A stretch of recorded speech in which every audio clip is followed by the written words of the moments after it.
새로운 시대, 새로운 세계를 우리는 이 세상을 살면서도 기대를 합니다. 왜 그런 기대를 할까요? 지금 현재가 만족스럽다면 또 그만큼 우리에게 평안과 희락과 기쁨이 있다면 새로운 세계를 기대하거나 바라는 마음들이 극히 아마 없을 겁니다. 그런데 우리가 새로운 시대를, 새로운 세계를 기대하는 만큼 그 새로운 시대에 들어갈 사람들을 우리가 함께 먼저 변자들이, 믿음 있는 자들이 도와줘야 한다는 것을 오늘 본문에서 그렇게 말씀하고 있습니다. 새로운 시대, 새로운 세계를 말해주고 있는 이 이사야가 이제 36장부터는 이제 본격적으로 그들에게 예언했던 예루살렘에서는 구원이 있다, 구원해주겠다는 하나님의 약속을 이제 누구를 통해서 이루어가는지에 대해서 말씀해주고 있는 이제 본문이 시작이 됩니다. 오늘 이 말씀을 어떻게 보면 신천신지를 말하는 것 같지만은 신천신지까지는 조금 미흡하게 말하고 있어서 새로운 세계라는 제목으로 오늘 말씀을 전하고자 합니다. 여기에는 먼저 믿는 자들이, 믿음 있는 자들이, 믿음이 연약한 자들을 도와주어야 된다. 어떻게 도와줄 것인가 하는 것에 대해서도 말씀하고 있기 때문에 어떤 새로운 세계가 펼쳐지는지 오늘 이 35장에서 볼 때에 크게는 5가지로 볼 수 있지만은 2가지는 우리의 육체적인 회복이 있는가 하면은 이제 영혼 2가지 다 합쳐서 일어나게 될 영원한 회복의 건강을 이야기하고 있는 이 단락이 3절에서부터 7절까지가 그렇게 나누어져 있습니다. 먼저 1절에서 2절에는 자연적인 환경이 변화될 것이라고 말씀하고 있습니다. 자연의 환경이 새롭게 변화되는데 어떻게 변화될 것인가를 말하고 있고요. 다시 한번 이 환경의 변화를 언급하고 있는 장면들이 이후에 또 좀 소개가 되고 있긴 합니다만 또 한 가지는 이제 하나님이 거룩한 그 길이라고 하는 거룩한 길, 오직 거룩한 자만이 들어갈 수 있는 그 길을 예비해 두었다고 8절과 9절에서 말씀하고 있습니다. 마지막 10절에서는 기쁨의 땅이 된다. 땅에 기쁨과 희락이 온 세상을 다니는 모든 살아있는 사람들 머리 위에 그들 삶에 기쁨과 희락이, 평강이 있다라고 말하고 있습니다. 이 5가지 새로운 세계가 펼쳐지는 나라가 임하게 될 것이라고 말하고 있는데 어떻게 보면 신천신지를 말하고 있는 듯 하지만 조금 아마 이 당시로는 아직까지 여기까지를 말하기가 어려운 그런 단계라서 말하지 않았는지는 조금 고민해보고 생각해봐야 될 문제이겠지만은 그러나 오늘 이사야가 이스라엘을 향해서 하나님의 약속을, 예언을 말해주고 있는 이것을 볼 때에 오늘 우리는 새로운 시대에 새로운 세계를 맞이할 준비를 하고 있다면 이것은 우리에게 새로운 시대, 새로운 나라는 어떤 나라예요? 하늘나라예요. 지금은 하늘나라입니까? 어디예요? 지금도 하늘나라입니다. 주님이 오시고 난 이후로, 초림 이후로는 주님이 재림할 때까지는 이 땅은 어떤 나라예요? 주의 다스림이, 직접적인 다스림이 있는 하늘나라입니다.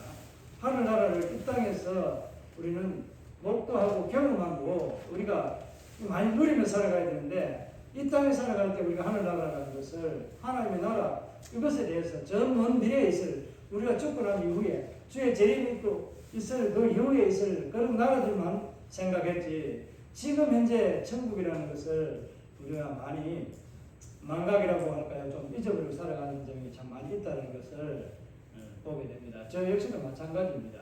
지금이 어떤 나라라고요? 천국, 하늘나라 이미 임했습니다. 그죠? 그러나 아직 완성이 되지 않았습니다. 그 완성된 나라에 들어갈 그날이 이제 마지막 주의 재림 때에 이루어지게 될, 완성되게 될 그 나라이지만은 우리는 이 땅 가운데서 천국을 만들어가고 천국을 누리며 살아가는 삶이라는 사실을 다시 한번 믿음으로 확신하며 고백하면서 이 천국의 삶을 누리며 살아갈 수 있기를 주의 이름으로 축복합니다. 주의 재림이 임박하다, 뭐 그렇게 임박하다고 해서 오늘 내일 오는 것은 아니지만은 이제는 그리 멀지 않았다라는 것을 많은 사람들이 이구동성으로 그렇게 말합니다. 그리 멀지 않았다는 게 저도 한 표를 던지는 사람 중에 하나입니다. 이것은 언제다 하는 이렇게 말하기는 어렵죠. 예수님도 모르겠는데 제가 어떤 사람이 그걸 알 수 있어요? 아무도 모릅니다. 그러나 되어져가는 마지막 그 징조의 일들이 일어나는 것들을 보면 때가 가까움을 알고 이제 가을이 오고 그 열매를 거두고 겨울이 와서 낙엽이 떨어질 때가 되었다 하는 추수 때가 되었다는 이런 것들을 우리는 느끼고 예비하는 준비하는 그런 삶의 지혜를 발휘할 뿐이지 그것을 언제다 그렇게 말하지 못합니다. 요즘에 어찌 보면은 기독교계나 이 무속인들에 보면은 예언과 같은 것들이 너무 무자비하게 많이 올라오는 걸 봅니다. 하나 던져놓고 이게 맞아 떨어지면 자 내가 그만큼 용하다, 내가 맞췄다, 누가 했나? 하나님 줬다 하는 사람도 있겠지만은 무당은 뭐가 줬다고 그래요? 내가 신령님께 뭐 어쩌고 이렇게 하잖아요. 그런 사람 그런 분들에게 신령하게 받았다라고 이야기합니다. 뭐 하는 거예요? 그 돈벌이 수단이에요. 내가 영험하다는 것을 펼치는 거지만은 이사야는 그런 것을 위해서 합니까? 내가 영험하다, 내가 하나님과 만나고 똑대하는 사람이다, 이런 것들 특별한 사람이다라고 이런 것을 자랑하면서 예언하는 것 아니잖아요. 하나님께 직접 받아서 이스라엘을 향해서 하나님이 사랑하는 이스라엘 그들을 향해서 눈물을 흘리면서 가슴 아파하며 애통하며 그들에게 하나님께로 돌아오라. 나 돌아오면 내가 너희를 지켜주고 보호해주겠다, 살려주겠다, 너희 나라를 영원토록 지켜주겠다 하는 그 약속의 은혜들을 내가 너희 조상들과 했는데 아브라함과 했는데 내가 그것을 지켜주겠다, 이루어질 테니까 너희가 제발 좀 죄악에서 돌아온나, 이런 말을 계속해서 외치는 거다. 우리도 이 시대에 저 많은 죽어가는 영혼들을 향해서 이렇게 외쳐야 됩니다. 이것을 오늘 우리에게도 공부하고 있거든요. 1절에 2절에 보게 되면 자연이 변화되는데 자연이 어떻게 변화가 되는지 오늘 말씀을 보면은 어떤 땅에서 어떻게 된다고 말하고 있습니까? 1절에 보면 광야와 메마른 땅이 기뻐하며, 광야나 메마른 땅이나 물이 없고 척박한 땅은 마찬가지잖아요. 또 뒤에 이어서 나오는 말이 뭐예요? 사막이 뭐 한다고 했어요? 광야나 메마른 땅이나 사막이나 거의 동일거 아닌가요? 비슷합니다. 비가 와도 비를 흡수해버리고 물이 보이지 않습니다. 그런 땅이 어떤 땅으로 변화된다고요? 기뻐한다. 이 밭이라고 하는 이런 상태, 자연적인 현재 우리가 볼 수 있는 밭과 같은 이런 상태를 말하지만은 이것은 우리의 심령을 그대로 표현하는 말이라고 볼 수 있거든요. 광야 같은 우리의 삶에 하나님 없으니까 아무 그늘도 없고 내가 쉴 것도 없고 의지할 것도 없는 광야 같은 세상을 살아가는 믿음이 있는 그런 삶을 살아가고 있는 우리의 모습이 바로 이와 같은 모습이 아닐까요? 내가 성령의 담비를 날마다 말씀이 내 입에, 내 귀에, 내 눈에서 들려주고 내 입술에서 고백이 되어져야 되는데 내 입에서 하나님의 말씀이 전혀 고백이 되어지지 않고 말로는 하나님의 말씀을 이야기하고 하나님을 이야기하는데 말하는데 내 믿음의 삶에는 메마른 땅과 같이 아무리 지어짜도 물 한 방울 흘러나오지 않는 그 메마른 내 심령에 성령의 담비를 부어달라고 기도해야 될 우리의 삶에 이런 것들이 우리에게 뭐가 있겠습니까? 기쁨이 있겠습니까? 그 메마른 땅에, 척박한 땅에 기쁨이 생겨난다고 합니다. 언제요? 하나님이 개입하고 하나님이 오시면은 그런 날이 도래한다는 겁니다. 예수의 초림부터 재림에까지 이런 것들이 일어난다는 것을 암시하고 있지만은 오늘 이사야는 이스라엘을 향해서 이제 본격적으로 하나님께서 히스기야를 통해서 이루어갈 그 모든 일들에 대한 것들을 이와 같은 내일에 있을 일이 아닌, 조금 있으면 있어야 될 일도 아닌 미래에 있을 그 일들에 대해서 언급하면서 광야와 메마른 땅이 뭐 한다고요? 기쁨을 누린답니다. 저와 여러분이 아무리 광야와 같이 하나님 없는 세상을 살아가는 그런 삶과 같고 내 안에 성령의 단비가 없고 내 안에 성령의 이름을 의지할 수 있는 그런 아무런 믿음의 고백의 삶이 없다 할지라도 하나님이 내게 찾아오셔서 뭐 하신다는 거예요? 기쁨과 희락을 주신다는 거예요. 이스라엘에게 이와 같은 은혜를 주신다. 너희는 나를 떠났지만 내가 너를 다시 불러서 찾았어. 어떻게 하겠다는 거예요? 이 땅을 자연을 회복시키듯이 너희 심령을 내가 다시 회복시켜 주겠다는 겁니다. 사막과 같은 우리의 삶에 인생에 백합화 같이 꽃이 피어난답니다. 여기서는 백합이 아니라 이 수선한데 백합, 꽃의 이름은 사실 그렇게 백합이나 수선은 아마 꽃이니까 꽃과 같이 된다는 거예요. 꽃처럼 피어나는 것이 아니라 꽃이 아름다운 이 백합 수선화가 꽃이 피듯이 우리의 삶이 그 메마른 땅에 꽃이 피려고 하면 뭐가 있어야 돼요? 물이 있어야 된다는 거예요. 첫째는. 다른 건 전부 물이 있어야 일단은 꽃이 피가 나무가 생명이 유지될 것 아닙니까? 메마른 우리의 심령에 주의 성령이 오셔서 우리에게 성령을 부어주심으로 말미암아 우리 안에 있는 메마른 땅에 이 척박한 땅에 성령으로 성령의 열매의 꽃을 피워주신답니다. 얼마나 하나님의 은혜를 감사하며 고백하며 살아야 되겠습니까? 제가 이렇게 적용을 해서 우리의 심령을 1절을 그렇게 적용했습니다. 2절에 보게 되면 자연이 변화되는데 뭐라고 말하고 있습니까? 2절에 보게 되면 무성하게 피어 기쁜 노래로 즐거워하며 레바논의 영광과 갈멜과 사론의 아름다움을 얻을 것이라. 그것들이 여호와의 영광 곧 우리 하나님의 아름다움을 보리로다 라고 그렇게 말하고 있습니다. 여기서 무성하게 피다는 이 그냥 꽃이 오늘 여기 우리가 앞에 보이는 것처럼 국화가 피어있는 이렇게 피어있는 것처럼 무성하게 피는 것이 아니라 좀 많은 꽃들이 그냥 여러 개 풍성하게 핀다고 할 수 있는 그렇게 여러 개의 많은 꽃들이 이제 맺히는 것처럼 그렇게 국화도 하나가 아닌 여기도 하나가 7개 달려있고 이런데 이런 것처럼 많이 달린다는 거예요. 그러니까 번성한다는 이 의미가 오늘 여기에서 2절에 자연의 회복에 있어서는 그 의미가 더 큽니다. 무성하게 되는 것보다는 무성한 가지를 하는 것도 의미가 비슷하지만은 이게 가지가 많이 열리고 그 가지를 통해서 또 이 열매가 맺히듯이 꽃들이 맺히듯이 그렇게 풍성한 기쁨이 우리 안에 뭐가 된다는 거예요. 이 기쁨은 우리 안에 새로운 기쁨들이 계속해서 솟아나게 지금 하나의 그 기쁨으로 만족하는 것이 아니라 늘 새롭게 새로운 기쁨을 우리에게 선사해주는 그런 은혜가 우리에게 있다는 것을 말씀합니다. 자연이 이와 같이 회복이 되는데 우리에게도 이와 같은 은혜의 회복들이 있다라고 말씀하고 있는 거예요. 여러분 이런 은혜를 누리고 싶지 않습니까? 이게 바로 지금 현재 저와 여러분에게 찾아오신 예수 그리스도 그분이 우리에게 주신 은혜입니다. 성령이 이것을 누리게 하십니다.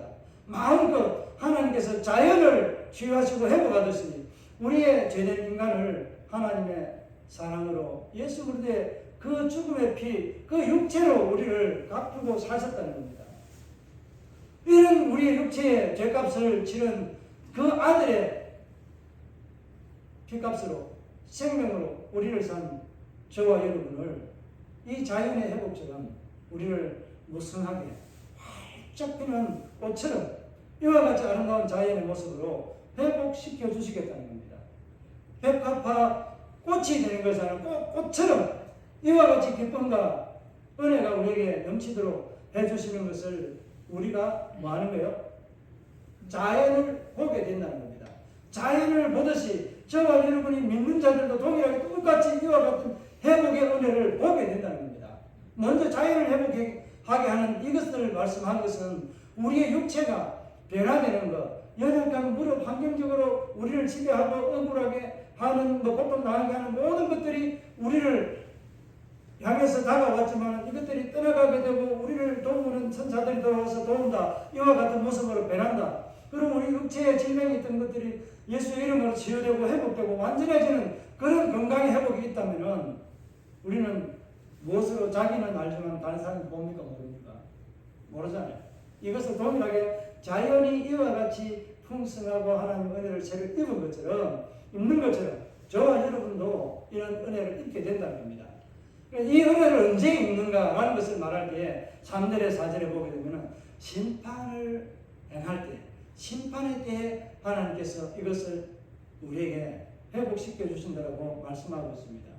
그러니까 건강의 차이를, 육신을 앞에 보면은 이제 3절에 4절은 우리의 그냥 환경적인 요인을 바꾸어주는 그런 회복이라면은, 우리가 무릎이 아픈 것, 연약한 것을 강하게 해주는 이런 것들이라면은, 이제 5절에서 이제 이 7절까지는 우리의 모든 질병과 같은 머리끝부터 발끝까지에 있는 이런 아픔과 질병들을 완전히 영원히 썩지 않고 죽지 않은, 변하지 않을 그런 모습으로 바뀌는 것처럼 회복시켜 주신다는 겁니다. 건강을 그렇게 회복시켜 주신다는 것을 말씀하고 있습니다. 그런데 조건이 있습니다. 3절 4절에 보게 되면은 뭐라고 말하고 있는지 한번 보면 좋겠습니다. 심판의 때에 이 일들이 일어난다고 말씀했습니다. 그러니까 심판이 일어나기 전에 있다는 것을 암시하고 있는데, 심판이 행해지고 난 이후에 있는 것이 아니라 심판이 행해질, 우리가 마지막에 이제 종말이라고 하는 7년 대환란이 올 때, 그때 일어나게 될 일들이 이 지금 앞에 일어난다고 보시면 됩니다. 그와 같이 심판이 있기 전에 이 육신의 회복이 있을 이 환경적 요인이 회복될 때에 어떻게 해야만이 회복이 되는가 하는 것을 말씀하고 있거든요. 우리 3절을 한번 읽어볼게요. 시작. 너희는 약한 손을 강하게 하며 떨리는 무릎을 굳게 하며, 4절, 겁내는 자들에게 이르기를 벗어라, 두려워하지 말라. 보라, 너희 하나님이 보사 보복하시며 갚아주실 것이라. 하나님이 보사 너희를 구하시리라 하라. 아멘. 3절에는 뭐라고 말하고 있어요? 너희 약한 손을 강하게 하며 떨리는 무릎을 굳게 하며, 이것은 육신의 환경적인 요인들을 말한다고 하면 질병하고는 좀 다릅니다. 느낌. 그래서 이것을 회복하게 하는데 그렇게 해야 될 이유가 무엇인가를 4절에서 말하고 있는 거예요. 심판이 곧 다가오기 때문에 너희는 가서 무엇을 말하라고 이야기하는 거예요? 굳세라. 믿음 있는 자가 믿음이 약한 자들에게 뭐라고 말하는 거예요? 믿음을 굳세게 해라, 강건하게 해라, 강하게 해라, 담대하게 하라, 이렇게 말하는 거예요. 그리고 또 뭐라고 말해요? 두려워하지 말라는 거예요. 하나님의 심판과 재앙이 우리에게 임한다 할지라도 그것을 두려워하지 말고, 하나님의 심판과 재앙이라 할지라도 또 다른 우리에게 다가오는 그런 환경적인 눈으로 보이는 그 악한 것들, 이 모든 것들을 보면서 두려워하지 말라는 겁니다. 왜 그렇게 하지 말라고 할까요? 믿음 있는 자들이 믿음 없는 자들, 약한 자들을 어떻게 도와줄 수 있어요?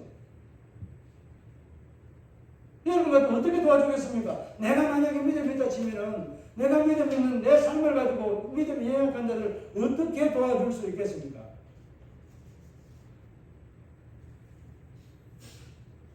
그걸 쉬운 일만은 아니잖아요. 간단하게 오늘 4절에 소개하고 있습니다. 뭐 하라는 거예요? 4절 앞에서 말하고 있는 이 말씀. 겁내는 자들에게 뭘 하라고 말씀해요? 이러기를 굳세게 하라. 이러기를, 이러니까 그건 말하라는 말이잖아요. 그들에게 말해라. 두려워 떠는 자들에게 말해라. 뭐라고 말하는 거예요?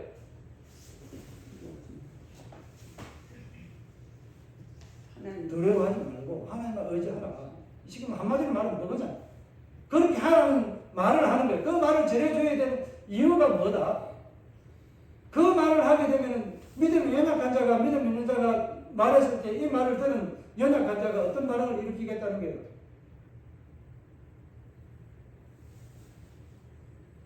그냥 들으면 이것은 아무런 반응이 어떻게 일어날지 예측을 못합니다. 왜 그렇게 하라고 그러는 거예요? 그 뒤에 말씀 중요한 거예요. 우리 하나님이 언제 보복하신다라고 하러 오신다라고 해요. 언제? 조금 있으면. 이제 머지않아서 오신다는 거예요.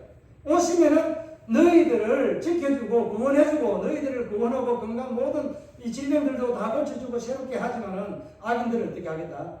내가 심판해 버리겠다는 겁니다. 이 말을 전하라는 거예요. 그럼 믿음이 없던 자가 곧 며칠 후, 3일 후다 칩시다.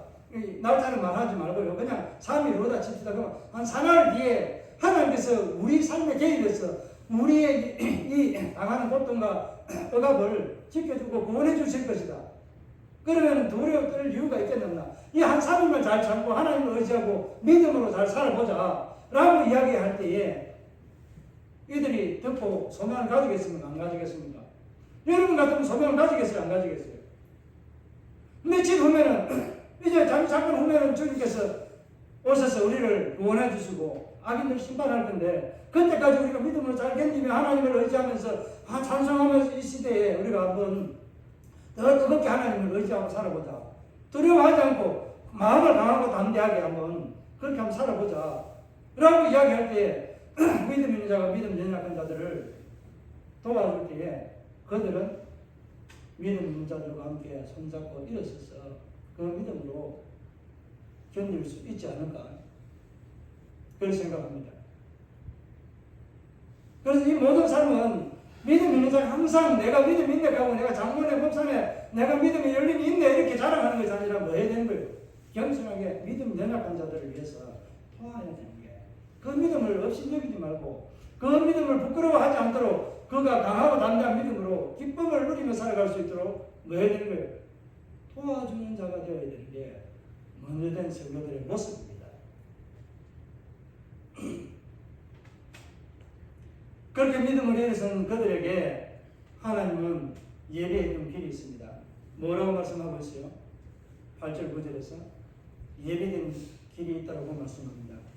거기에는 데려가서 그 길을 거룩한 길이라 일컫는 바 되리니 깨끗하지 못한 자가 지나가지 못하고 깨끗한 자가 들어가지 못하고 오묘한 행인이 그 길로 지나가지 못합니다. 누구만이 지나간다라고 8절과 9절에서 말하고 있습니까? 오직 하나님께 부수감을 입은 자들 하나님의 백성들만이 그 길을 지나간다라고 말씀하고 있습니다. 그 거룩한 길 오도시라고 하는 이 오도시 대령이라는 이 길이 어떤 길인가요?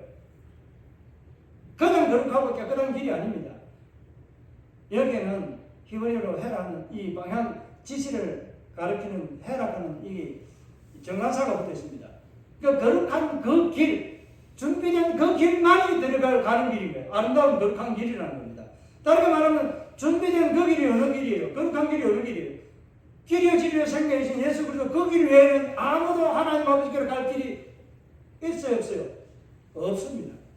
준비된 그 길은 오직 부수감을 입은 자만이 들어갈 수 있는 그 길이 바로 천국 가는 길이라고 볼 수 있습니다. 하나님의 약속과 말씀이 담겨있는 이 예루살렘에 있어야만 너희가 보호를 받는다. 너희가 눈에 보이는 애굽이나 다른 나라들을 사람이나 이런 것들을 의지하지 말라고 말씀하고 있습니다. 예루살렘에 있던 단순하게 하나님을 의지했던 그들에게는 하나님의 구원이 그들에게 있었지만 애굽이나 다른 나라에 도망간 사람들은 어떻게 돼요? 그들은 흩어져서 모국어도 잃어버리고 하나님을 잃어버리고 살아가는 자들이 다 되었습니다. 이건 역사적으로 성명하고 있습니다. 이 시대에 오직 거룩한 그 길을 걸어가려고 하면 우리는 어떤 삶을 살아야 될까요? 이런 믿음의 길을 걸어가려고 하면 변화된 새로운 세계를 맛보며 살아갈 수 있는 우리의 삶은 어떤 삶으로 살아가야 될까요?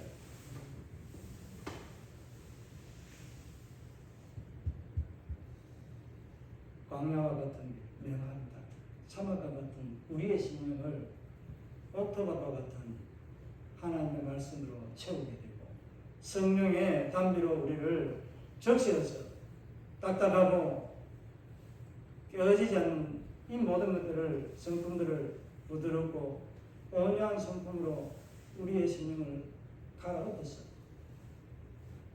우리보다도 믿음이 연약한 자들을 도우며 그들의 어깨를 부추겨주며 손을 잡고 믿음으로 살아갈 때에 내 자랑을 하는 것이 아니라 주님께서 이 땅 가운데 오셔서 반드시 보복해 주실 날이 있다. 그때가 되면은 우리는 무릎이나 다리 아픈 것, 손 아픈 것 이런 것들 다 치유되고 회복됩니다. 내 육신에 잃어버린 팔, 다리, 눈, 내 손, 내 어떤 것, 내 장기 하나도 다 새 것으로 이제는 영원히 썩지 않는 것으로 다시 부여받아서 영원한 생명으로 살아가게 될 것입니다. 그 날이 멀지 않았습니다.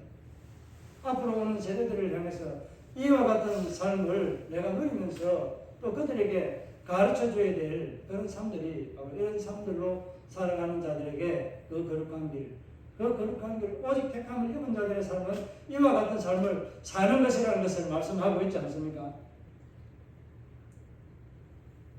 지금 이 시대도 마찬가지입니다. 세상이 못하고 우리는 갈바를 알지 못하고 서로가 자기가 옳다라고 이야기하지만 그 길이 정말 하나님의 거룩한 길, 이런 거룩한 길을 걸어가는 자들이 맞는지 정말 의문스럽습니다. 우리 고신의 원로 목사라는 은퇴 목사라는 사람이 교회에 태극기를 걸어놨다고 비방하면서 다른 나라 맘먹기도 다 걸어도 되지만 그러면 너무 복잡하다고, 인공기 북한기를 걸어놔면 되는데 왜 태극기를 걸어놨냐고 말합니다. 태극기가 무엇을 상징하는지를 알고 있는지 아니면 인공기가 무엇을 상징하고 있는지를 아는 사람이면 그 말하기가 어렵습니다. 그러면서 다른 사람들의 설교를 헐뜯고 비난해서 모함하고 고발을 하고 하는 이런 사람이 고신의 신앙을 가지고 있는 사람이라고 말하면서 고신을 바로 세우겠다라고 하는 그런 주장을 하는 사람이 있습니다. 여러분 생각 어떻습니까? 태극기에서 우리나라, 지금 현재 내가 속해 있는 우리나라의 국기이지만은, 내가 살고 있는 내 나라의 국기, 대표하는 국기이지만은, 국가의 기이지만은, 인공기는 우리와 신앙과 삶이 다른, 이념이 다른 자의 국기입니다. 이것을 걸어놓고 그것을 좋다고 찬양하며 살아가는 이 삶이라고 하는 것이 교회에서 있어야 되겠습니까? 전혀 신앙과 같이 갈 수 없는 그런 삶의 길을 말하는 겁니다. 이와 같이 우리는 이 시대에 어떤 삶을 말해야 될까요? 연약한 자들에게 잘못된 길, 잘못된 가르침을 가르는 것이 아니라 하나님의 말씀에 있는 이 말씀대로 하나님이 우리에게 보복해 주시고 보온해 주시는 그 하나님이심을 바로 전하고 바로 우리 믿고 살아야 됩니다. 그런 삶을 살아야 되는데도 불구하고 자기 의에 충만해가지고 자기는 옳다고 정말 의의 길로 걸어간다고 생각하지만은 오늘 본문에서 보게 되면은 어떤 자가 들어가지 못한다라고 말씀하고 있습니다. 강포한 자들과 또 우리 우매한 자들은 들어가지 못한다고 말씀하고 있지 않습니까? 오직 구속함을 입은 자들만이 들어가는 그 길에 서려가면 하나님이 말씀하신 이 변화된 새로운 세계에 일어날 일들을 바라보면서 믿음으로 준비된 자들이 들어간다는 사실을 우리에게 또한 교훈해 주고 있습니다. 이 거룩한 대로에 들어갈 우리의 삶은 하나님 앞에서 어떤 삶을 살아야 될까요? 천국은 거짓말한 자가 들어가지 못한다고 했습니다. 깨끗하지 못한 자와 비슷합니다. 정결하지 못한 것과 비슷합니다.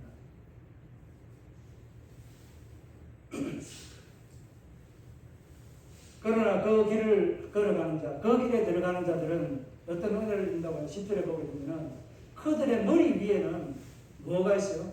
평강과 희락과 기쁨이 있다고 말씀합니다.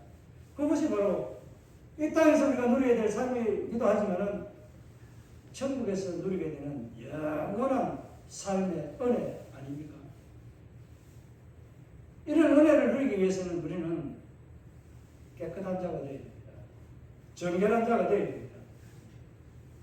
계시록에서도 말하고 있는 것처럼 우리에게는 거짓말하는 자, 천국에 들어갈 수 없다고 했습니다. 우리는 예수만 믿으면 들어간다고 생각하는데 예수 믿으면 천국 가는 건 맞습니다. 그러나 그 길에는 깨끗하지 못한 자, 오만한 자가 들어가지 못한다, 우매한 자가 들어가지 못한다고 말하고 있습니다. 강포한 자가, 남을 해치는 자가 들어가지 못한다고 말씀하고 있는데 이것을 어떻게 우리는 해석해야 됩니까?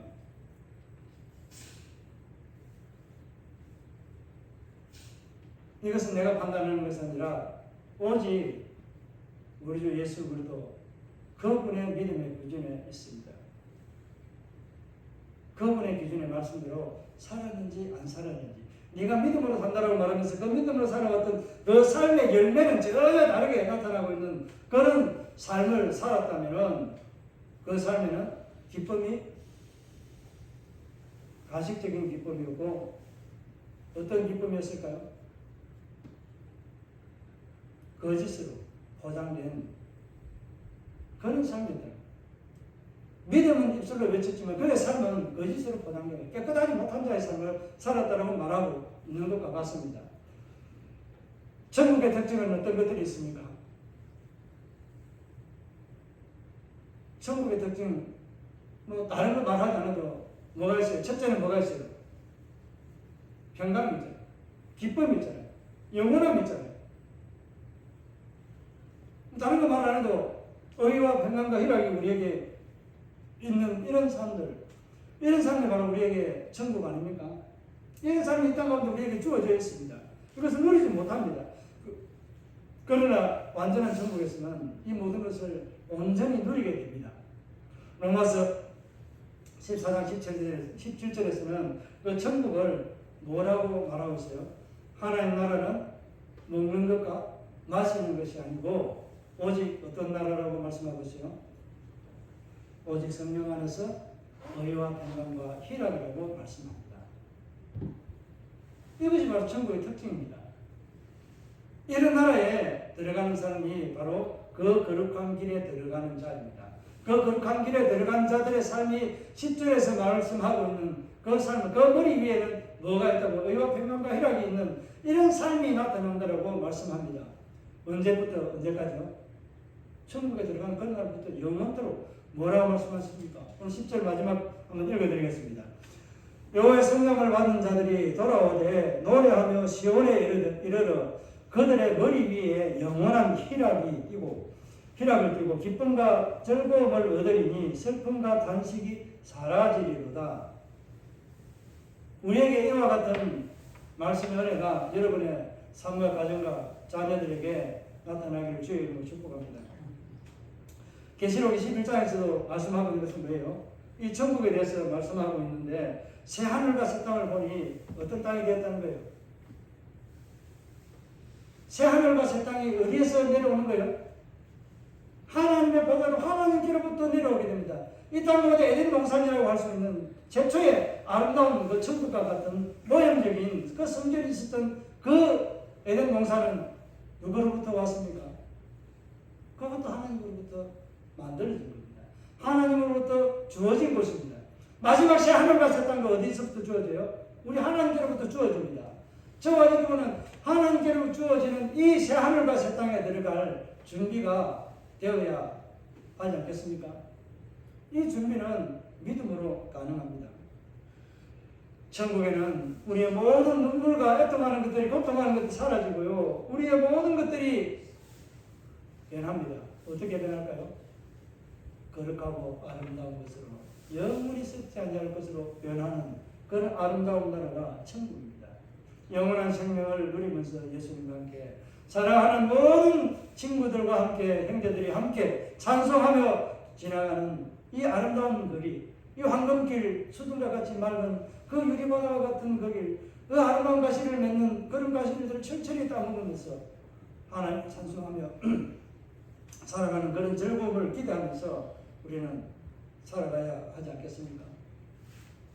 이게 바로 머지않아서 있게 될 주의 재림이 멀지 않았다는 것을 우리가 직감한다면 우리가 먼저 믿는 자들로서 어떻게 해야 될까요? 이런 나라들을 소망하면서 우리가 지금 현재 힘들고 어렵지만 조금 있으면 잠깐 후면에 오실 그 희가 우리에게 안겨줄 이 영원한 희락과 의와 평강을 누리게 될 그것을 바라보면서 우리가 믿음으로 하나님을 좀 더 의지하며 좀 더 우리가 서로에게 힘이 되어서 믿음으로 하나님의 이름을 높이면서 믿음을 의지하면서 살아가자 라고 말하면서 격려하면서 우리가 서로가 힘을 더해서 형제의 동마음이 아름답다고 하는 이런 믿음의 삶들이 나타나는 우리의 삶이 되면 참 좋겠습니다. 말씀을 정리합니다.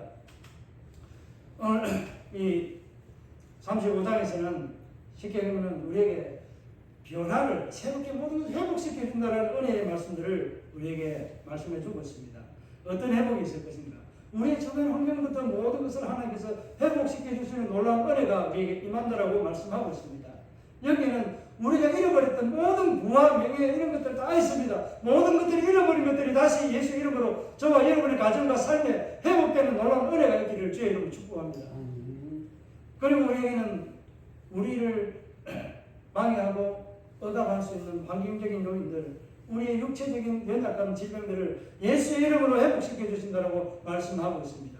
이런 회복의 은혜도 이 땅에서도 누리고 천국에서도 영원히 누리는 그런 살아있는 믿음을 가지고 이 거룩한 길을 들어가는 저와 여러분의 삶이 되기를 주의 이름으로 축복합니다.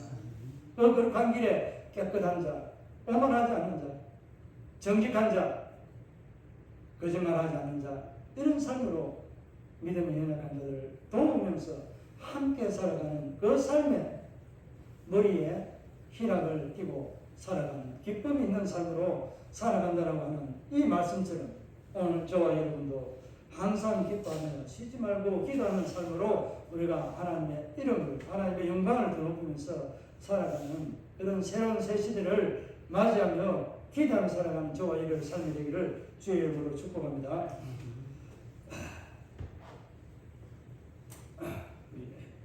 함께